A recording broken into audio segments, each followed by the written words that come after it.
तो सुनीता विलियम्स को वापस लाने के लिए नासा कई विकल्पों पर इस वक्त काम कर रहा है। ऐसा ही प्लान बी क्या है वो हम आपको बताने की कोशिश करेंगे कि आखिरकार और कौन कौन से रास्ते हैं जिसके जरिए वापसी हो सकती है। तो स्पेस से लौटेंगी सुनीता विलियम्स, प्लान बी यहां पर तैयार किया जा रहा है। नासा विकल्पों पर काम कर रहा है। कई विकल्प ऐसे हैं। सुनीता विलियम्स स्पेस में खतरे से दूर हैं, यह भी बता दिया गया है कि कोई खतरा फिलहाल नहीं है। स्पेस स्टेशन में दोनों के लिए पर्याप्त जगह है जिससे वो आराम से वहां सर्वाइव कर सकते हैं। स्पेस में सुरक्षित रह सकते हैं दोनों एस्ट्रोनॉट, ये यहां सुनिश्चित नासा की तरफ से कर दिया गया है। इसी के साथ इससे पहले भी बताया गया कि ऐसी घटना हो चुकी है। एस्ट्रोनॉट लंबे समय तक के लिए फंस चुके हैं। अमेरिकी एस्ट्रोनॉट ने 665 दिन गुजारे थे स्पेस में, ये इस तरीके की जानकारी मिली है। तो पहले भी ऐसी घटना हो चुकी है और स्टारलाइन की मरम्मत में इंजीनियर्स लगातार यहां पर जुटे हुए हैं और सीधे तौर पर मरम्मत करने की जो कोशिश है वो भी की जा रही है। ये भी आपको बता दें, इंजीनियर्स अपना काम कर रहे हैं। नासा ने ये जानकारी दे दी है कि स्पेस स्टेशन में इतनी पर्याप्त जगह है जिसमें दोनों ही एस्ट्रोनॉट आराम से रह सकते हैं। स्टारलाइन में खास सिस्टम लगा है, यह भी बताया गया। इंजीनियर्स लगातार लगे हैं कि दूसरे विकल्प पर ना जाकर स्टारलाइनर को ही ठीक किया जा सके जिससे दोनों ही एस्ट्रोनॉट सुरक्षित वापस आ सके, वो कोशिश की जा रही है। कैप्सूल सिस्टम के जरिए भी वापसी करवाई जा सकती है। अब बात विकल्पों की, क्योंकि कई विकल्प ऐसे हैं जिस पर नासा काम कर रहा है, जिनमें से एक है कैप्सूल सिस्टम, जिसको लेकर भी जानकारी मिल रही है। इसी के साथ स्पेस एक्स भी एक उम्मीद की किरण है कि स्पेस एक्स के भी जरिए उन्हें वापसी करवाई जा सकती है। ड्रैगन 2 की बात करें, यह भी एक विकल्प है। ड्रैगन 2 से भी वापसी नासा करवा सकता है। तो ये वो 3-4 विकल्प हैं जिस पर इस समय नासा काम करता हुआ नजर आ रहा है। लेकिन अभी सुरक्षित बात यही है कि दोनों ही एस्ट्रोनॉट ठीक ठाक हैं, उन्हें कोई दिक्कत नहीं है। ड्रैगन 2 से भी वापसी हो सकती है। ये जो डिटेल्स हैं इस वक्त हम आपको लगातार दे रहे हैं। तो दोनों एस्ट्रोनॉट सुरक्षित हैं, पहले ऐसी घटनाएं हो चुकी हैं और स्पेस लाइनर को ठीक करने की जो कोशिश है वो इंजीनियर्स इस समय लगातार करते हुए दिखाई दे रहे हैं कि उसे ही ठीक कर लिया जाए और जो खामियां उसमें आई हैं। लेकिन बड़े सवाल नासा पर भी समय उठ रहे हैं क्योंकि इससे पहले ऐसी घटनाएं हो चुकी हैं। स्पेस लाइनर को लेकर भी सवाल उठ चुके हैं, खामियां उसमें पहले से थी। तो लगातार ये अभी जो विकल्पों पर नासा काम करता हुआ दिखाई दे रहा है, जरूरी यह है कि दोनों ही एस्ट्रोनॉट को सुरक्षित वापस लाया जा सके, कोशिशें इसको लेकर की जा रही हैं। और इसी खबर पर ज्यादा जानकारी के लिए हम चर्चा करेंगे। हमारे साथ सृजनपाल सिंह, स्पेस साइंटिस्ट, हमारे स्टूडियो में हैं। बहुत बहुत स्वागत है आपका। सृजनपाल सिंह जी, सवाल बहुत सारे हैं। हम बार बार उदाहरण दे रहे हैं अमेरिकी एस्ट्रोनॉट का, जिन्होंने 665 दिन ऐसे स्पेस में गुजारे थे और फंसे होने के बाद भी वो सुरक्षित थे। लेकिन यहाँ पर हम सुनीता और विलमोर की, दोनों ही एस्ट्रोनॉट्स की वापसी की क्या क्या उम्मीद व्यक्त कर पा रहे हैं? विकल्प क्या है हमारे पास, प्लान बी हमारे पास क्या है? ये कहा जा रहा है कि स्पेस एक्स है, ड्रैगन 2 है, इन दोनों को लेकर उम्मीद व्यक्त की जा रही है। देखिए, सबसे बड़ा जो हमें जानने की आवश्यकता है कि समस्या क्या है, क्योंकि संभव है कि वो समस्या ही सॉल्व हो जाए और हम स्टारलाइनर में ही वापस आ पाएं। स्टारलाइनर में 2 तरह की समस्या आ गई है। स्टारलाइनर में 28 थ्रस्टर्स लगे हैं उसके चारों ओर, और जो जब वो धरती पे वापस आएगा तो उसको बैलेंस रखना, उसको सही जगह पे सही स्पीड पे लैंड करना में मदद करते हैं। उन 28 थ्रस्टर्स में से 5 में समस्या है, यानी कि 23 थ्रस्टर अभी चल रहे हैं। अगर हम स्पेस साइंस और रॉकेट थ्रस्टिंग की टेक्नोलॉजी पे जाएं तो लगभग 14 थ्रस्टर्स आपको चाहिए होंगे 28 में से चलते हुए। यानी कि अभी थ्रस्टर्स ऐसा नहीं है कि हम पॉइंट ऑफ नो रिटर्न पे पहुंच गए हैं। अभी 5 खराब हुए हैं, 23 चल रहे हैं, 14 मिनिमम चाहिए होते हैं। लेकिन आगे चल के क्या कुछ और खराबी आ सकती है, इसकी संभावना को हमें जीरो करना है, शून्य करना है। इसी के लिए सारा एनालिसिस चल रहा है। दूसरी समस्या जो चल रही है वो है हीलियम लीकेज की, जो ज़्यादा सिवियर है, क्योंकि वो प्रॉब्लम थोड़ी आउट ऑफ कंट्रोल हो सकती है। हीलियम क्यों इस्तेमाल होती है? हीलियम एक इनर्ट गैस है, वो किसी से रिएक्ट नहीं करती, उसमें आग भी नहीं लगती। तो जब एक रॉकेट ऊपर जाता है उसमें हाइड्रोजन और ऑक्सीजन के अलग अलग 2 टैंक होते हैं। हाइड्रोजन को ऑक्सीजन के साथ मिला करके जलाया जाता है। स्पेस में ऑक्सीजन तो होती नहीं है, तो ऑक्सीजन भी ले जानी पड़ती है। अब इस हाइड्रोजन और ऑक्सीजन को दबा करके इंजन तक डालने के लिए हीलियम गैस का इस्तेमाल होता है। हीलियम में 5 जगह लीकेज है। अब इसमें भी एक सिल्वर लाइनिंग है, अच्छी बात यह है कि हम बहुत सारी हीलियम लेके जाते हैं, जनरली 8-10 गुना हीलियम लेके जाते हैं ज़रूरत से, तो अभी भी हीलियम है। तो ये एक जो आपने सवाल पूछा कि क्या अल्टरनेटिव है, एक तो ये है कि स्पेस एक्स जो ये हमारा स्टारलाइनर है उसको बोइंग ये निर्धारित कर देगा और नासा सर्टिफाई कर देगा कि ये सेफ है। लेकिन 16 दिन हो चुके हैं, 665 दिनों के मुकाबले क्या कम दिनों में वापसी हो जाएगी या लंबा इंतजार करना पड़ेगा? नहीं, मुझे नहीं लगता कि 665 दिनों की आवश्यकता होगी, इतना समय नहीं लगेगा। अभी जो लेटेस्ट न्यूज़ है वो ये है कि न्यू मैक्सिको एक जगह है जहाँ पे सारे स्पेस के एक्सपेरिमेंट होते हैं। ये यूएस में एक स्टेट है। वहाँ पर इस समय बोइंग और नासा मिल करके इसी स्टारलाइनर के ऊपर एक अध्ययन कर रहा है ज़मीन पे कि क्या जब ये अर्थ पे वापस आएगा क्या इसमें और लीकेज आने की संभावना है, क्या इसके और इंजन खराब हो सकते हैं। जब इसके निर्धारित जो एक्सपेरिमेंट हो रहा है, ये एक इमरजेंसी एक्सपेरिमेंट है, अगर इसके नतीजे पॉजिटिव आते हैं तो ये भी संभव है कि स्टारलाइनर में ही सुनीता विलियम्स और जो उनके फेलो एस्ट्रोनॉट हैं वो बुच विल्मोर वो साथ ही आ जाएंगे। अब ये है, लेकिन अगर मान लीजिए ऐसा नहीं होता है तो क्या तरीका है। तो स्पेसएक्स के पास ड्रैगन रॉकेट सिस्टम है जो बहुत ही वेल टेस्टेड और सिक्योर सिस्टम है। स्पेसएक्स कुछ हफ्तों में या मे बी कुछ महीने लग सकते हैं, उसमें वो ड्रैगन सिस्टम को ISS में, इंटरनेशनल स्पेस स्टेशन में भेज देगा और वो सारे एस्ट्रोनॉट को वापस सुरक्षित ले पाएगा। ये भी एक संभावना है। तो मुझे नहीं लगता कि 600 या 700 दिनों की ऐसी आवश्यकता पड़ेगी। सुनीता विलियम्स एक बहुत ही अनुभवी एस्ट्रोनॉट है, विश्व में सबसे अनुभवी एस्ट्रोनॉट्स में से एक हैं, सबसे अनुभवी महिला एस्ट्रोनॉट है। तो उनको पता है कि स्पेस में किस तरीके से क्या चलता है, क्या कठिनाइयाँ हैं, कैसे सेफ रहना है। She is the one of the senior most astronauts on earth, पृथ्वी पर। अमेरिका की बात नहीं कर रहे, मैं पृथ्वी की बात कर रहा हूँ।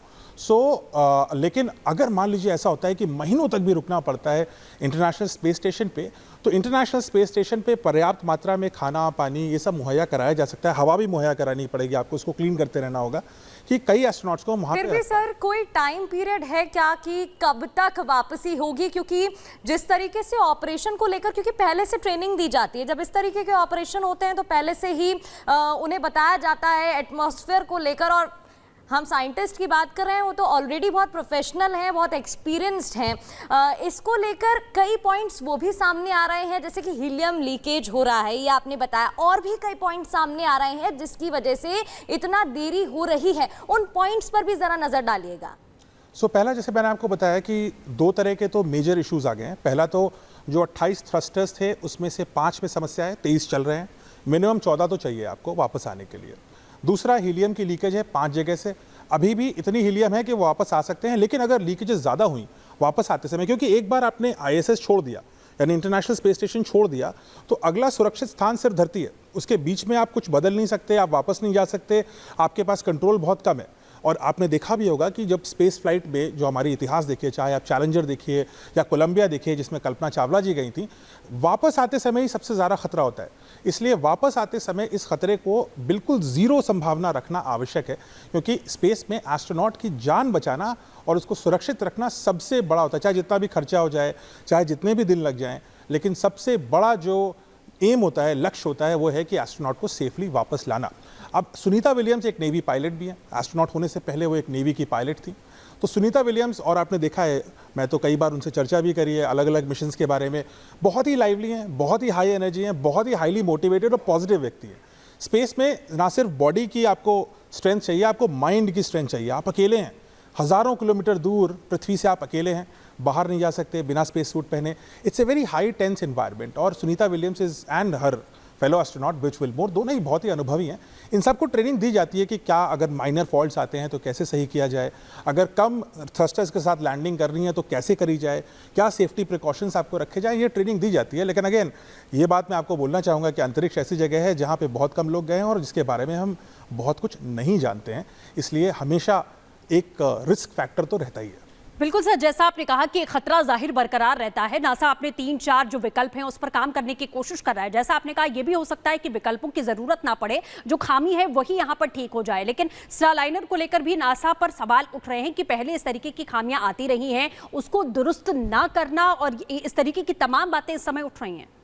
नहीं, बिल्कुल स्टारलाइनर, देखिए क्या, इसको शुरुआत में जाते हैं। करीब 1 दशक पहले नासा ने यह निर्धारित किया था कि जो इंटरनेशनल स्पेस स्टेशन, जिसको हम लो अर्थ ऑर्बिट का इंजेक्शन बोलते हैं, लो अर्थ ऑर्बिट मतलब लगभग 2000 किलोमीटर धरती की सतह से ऊपर, उसके लिए नासा अब प्राइवेट कंपनीज का इस्तेमाल करेगा। 2 कंपनियां सामने थी, बोइंग और स्पेसएक्स। स्पेसएक्स ने तो अपना काम कर लिया, उन्होंने अपना ड्रैगन रॉकेट सिस्टम बना लिया। बोइंग के साथ समस्या पे समस्या पे समस्या पे समस्या हो रही थी और वो डिले होता गया, और डिले होते होते स्टारलाइनर मिशन की जो कीमत थी उसमें भी 33% इजाफा हो गया। करीब 50,000 करोड़ यानी $6 बिलियन का प्रोजेक्ट है ये, और इसको फाइनली पहला टेस्ट मिशन पे ये 2 एस्ट्रोनॉट्स को लेकर के गया। जब हम इसको लॉन्च कर रहे थे उसके पहले भी कई बार हीलियम लीकेज की बात आई थी, लॉन्च करते समय भी एक माइनर लीकेज दिख रहा था, लेकिन उस माइनर लीकेज में यूजुअली आप उतना खतरा नहीं होता, थोड़ी हीलियम लीक हो सकती है क्योंकि मैंने आपको बताया 8-10 गुना हीलियम आप लेके चलते हैं। जो एंटिसिपेट हमने ये नहीं किया था कि ये एक छोटी सी लीकेज बढ़ करके 5 लीकेज बन जाएगी। अब समस्या ये है कि क्या ये 5 लीकेज बढ़ जाएंगी, इसी संभावना को हमें शून्य करना है। और इसी के लिए सारा एनालिसिस है, इसी सर के लिए सब नहीं, डिले मुझे ऐसा लगता है एक बहुत बेसिक सवाल यहाँ पर ये भी जान लेना चाहिए, क्योंकि हम नासा की बात कर रहे हैं, बहुत बड़ी एस्ट्रोनॉट ऑर्गेनाइजेशन है और कितने ही सारे प्रोजेक्ट्स यहाँ पर होते हैं, ये हम सभी को पता है। लेकिन जब इस तरीके का ऑपरेशन और प्रोजेक्ट किया जाता है तो इसके पीछे मोटिव क्या था, क्योंकि इसकी सफलता के बाद क्या कुछ होगा, इसके पीछे क्या कुछ पूरा मोटिव रहा होगा, ये भी ज़रा एक बार एक्सप्लेन करिएगा। देखिए, मानव जो हमारी पूरी सभ्यता है, हमारे जो पूरा स्पीशीज़ है, हमारा क्वेस्ट क्या है, हम चाहते हैं कि हम अंतरिक्ष में जाएं और ना सिर्फ एस्ट्रोनॉट्स जाएं, ना सिर्फ ट्रेन पायलट्स जाएं, बल्कि आम लोग भी जा सकें, साइंटिस्ट जाएं, एक्सपेरिमेंट्स करें, लोग कभी होता है घूमने घामने भी जाएं, पर्यटन करने स्पेस जाएं, ये भी संभव है 10 साल में। तो ये एक मानवता की चेष्टा है, एक ड्रीम है कि हम अंतरिक्ष में जाना और वापस आना सेफ भी रखें, सुरक्षित भी रखें और साथ साथ सस्ता भी रखें। जी, बार बार ये कहा जा रहा है सर कि एक कैप्सूल सिस्टम से वापसी की उम्मीद व्यक्त की जा रही है।